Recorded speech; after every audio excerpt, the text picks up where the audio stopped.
திண்டுக்கல் மாவட்டம் நிலக்கோட்டையில் விளம்பர திமுக அரசால் நடத்தப்பட்டு வரும் மருத்துவ முகாமில் எந்த ஒரு முன்னேற்பாடுகளும் இன்றி நடத்தப்படுவதால் நோயாளிகள் மற்றும் பொதுமக்கள் கடும் அவதி அடைந்திருக்கின்றனர். இதுகுறித்தான கூடுதல் விவரங்களுடன் எமது செய்தியாளர் செல்வகுமார் நம்மோடு இணைகிறார். வணக்கம் செல்வகுமார், இது குறித்தான தகவல். வணக்கம் ஸ்ரீதர். தமிழ்நாடு முழுவதும் தமிழக அரசு சார்பில் நலங்காக்கும் ஸ்டாலின் மருத்துவ முகாம் சனிக்கிழமை தோறும் நடைபெற்று வருகிறது.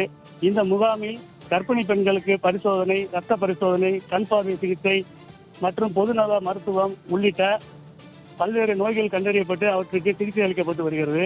இந்த நிலையில் திண்டுக்கல் மாவட்டம் நிலக்கோட்டை அரசு உதவி பெறும் தனியார் பெண்கள் மேல்நிலைப் பள்ளியில் நடைபெற்று வரும் இந்த முகாமில் முறையான முன்னேற்பாடுகள் செய்யாததால் நோயாளிகள் கடும் அவதி அடைந்து வருகின்றனர்.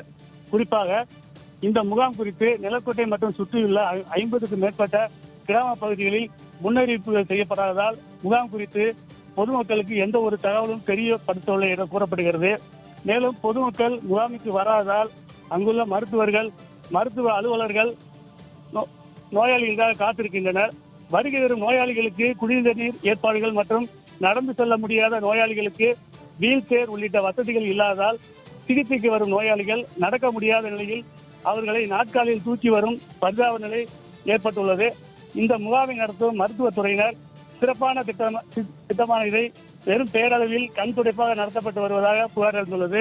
இதனால் முகாமில் போதிய அளவில் பொதுமக்கள் சிகிச்சை பெற வராததால் முகாம் நடத்த வேண்டும் என்ற கட்டாயத்தில் தள்ளப்பட்டதால் பள்ளி மாணவிகளையும் பேரூராட்சி தூய்மை பணியாளர்களையும் வைத்து நடத்தி வருகின்றனர்.